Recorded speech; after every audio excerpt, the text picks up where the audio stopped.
તમારું સ્વાગત છે મારા કિચનમાં। તો આજે આપણે બનાવીશું વધેલી રોટલીમાંથી એક એવો નવો નાસ્તો જે બનાવો તો એટલો સિમ્પલ છે પણ ખાવામાં એટલો ટેસ્ટી છે ને કે નાના કે મોટા બધાને બહુ જ ભાવશે। તો તમારે જાણી જોઈને રોટલી વધારે જ બનાવવી પડશે। તો રેસીપી એકવાર પૂરેપૂરી જોજો અને રેસીપી પસંદ આવે તો વિડીયોને લાઇક કરજો, શેર કરજો અને આવી જ નવી રેસિપીઝ જોવા માટે અને મને સપોર્ટ કરવા માટે મારી ચેનલને સબસ્ક્રાઈબ જરૂરથી કરજો।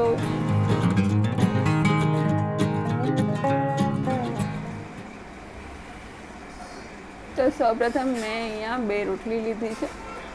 તમે આ નાસ્તો બનાવો ત્યારે તમારી પાસે ઠંડી રોટલી હોય કે ગરમ બંનેમાંથી બનાવી શકો છો। તો હવે આપણે રોટલીને લોઢી ઉપર મૂકીને એની ઉપર થોડું ઘી લગાવીને આવી રીતે એકદમ કકડી થાય ત્યાં સુધી એને શેકી લેવાની। તમે આને તળી પણ શકો છો પણ અહીંયા છે ને મેં તેલનો કે ઘીનો ઉપયોગ ઓછો કરવા માંગતી હતી એટલે મેં તળી પણ નથી।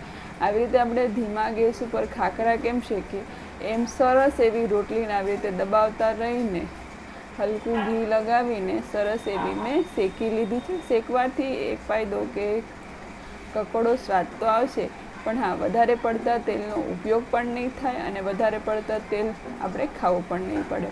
એટલે માપસરનું તેલ હોય તો નાસ્તો ખાવામાં લાઇટ પણ હોય એટલે કે હલકો પણ રહે અને ખાવાની મજા પણ આવે। અને પલટીને પાછું આવી રીતે દબાવીને લો ફ્લેમ પર સરસ એવું કરકરું થાય એટલે ખાખરા જેવું થાય ત્યાં સુધી એને શેકી લેવાનું છે અને એકદમ સરસ ખાખરા જેવું થાય ત્યારબાદ આપણે એને લઈ લઈશું।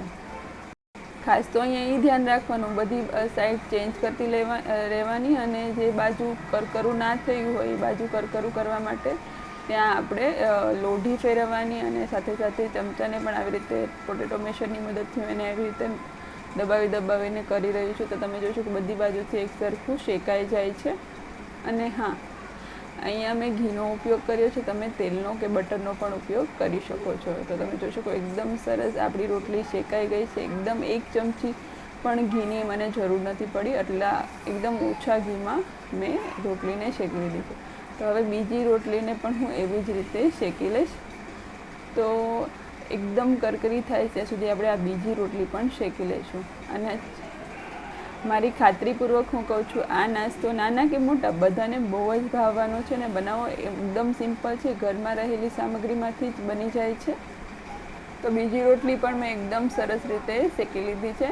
તો હવે રોટલી ઉપરનું જે લેયર આપણે તૈયાર કરીશું એનો મસાલો તૈયાર કરીશું। તો મેં અહીંયા 2 થી 3 મોટી ચમચી જેટલા ટમેટાં, 2 થી 3 મોટી ચમચી જેટલા કાંદા બંનેને ઝીણું ચોપ કરીને લીધું છે। ત્યારબાદ મેં અહીંયા 2 થી 3 ચમચી જેટલી ઝીણી કટ કરેલી કેરી લીધી છે કાચી। કેરીનો સ્વાદ બહુ જ સરસ આવે છે તો અહીંયા તમારે લીંબુ કે ચાટ મસાલો ના પણ હોય ને તો પણ એનો સ્વાદ સરસ આવશે। તો જે સિમ્પલ મસાલા હોય એ એડ કરી દીધા, લાલ મરચું પાવડર, ધાણા જીરું પાવડર અને મીઠું અને બધી જ વસ્તુને એક સરખી સરસ મિક્સ કરી લીધી। તો આપણો જે મસાલો છે એ તૈયાર છે।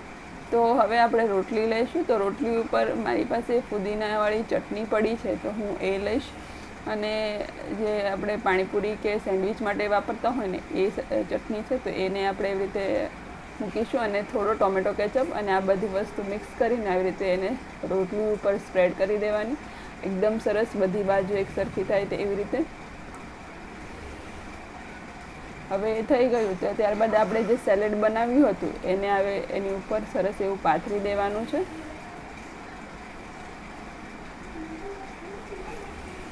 તો એક સરખું બધું સેલેડ પાથરી દીધા બાદ તમારી પાસે કોઈ પણ ફરસાણ હોય એ લેવાનું અને જો ના હોય તો પણ ચાલે। તો આવી રીતે કોથમીર મેં છાંટી દીધી અને થોડી ફાફડી હતી મારી પાસે તો મેં આવી રીતે ફાફડીને ઉપરથી ભભરાવી દઉં ચૂરો કરીને। જો ઝીણી સેવ હોય તો ઝીણી સેવ એડ કરી દેવાની। તો એકદમ ઝટપટ બની જાય અને ખાવામાં બહુ જ ટેસ્ટી અને સિમ્પલ એવો આપણો રોટલીનો નાસ્તો તૈયાર છે। તો તમને આ રેસીપી કેવી લાગે છે ને કમેન્ટમાં જણાવજો અને જો રેસીપી પસંદ આવી હોય તો વિડીયોને લાઇક કરજો, શેર કરજો અને આવી જ નવી રેસિપીઝ જોવા માટે અને મને સપોર્ટ કરવા માટે મારી ચેનલને સબસ્ક્રાઈબ જરૂરથી કરજો। તો ફરી મળીશું આવી જ નવી રેસિપીઝ સાથે। ત્યાં સુધી બધા આવજો। Thank you so much for watching. Take care yourself.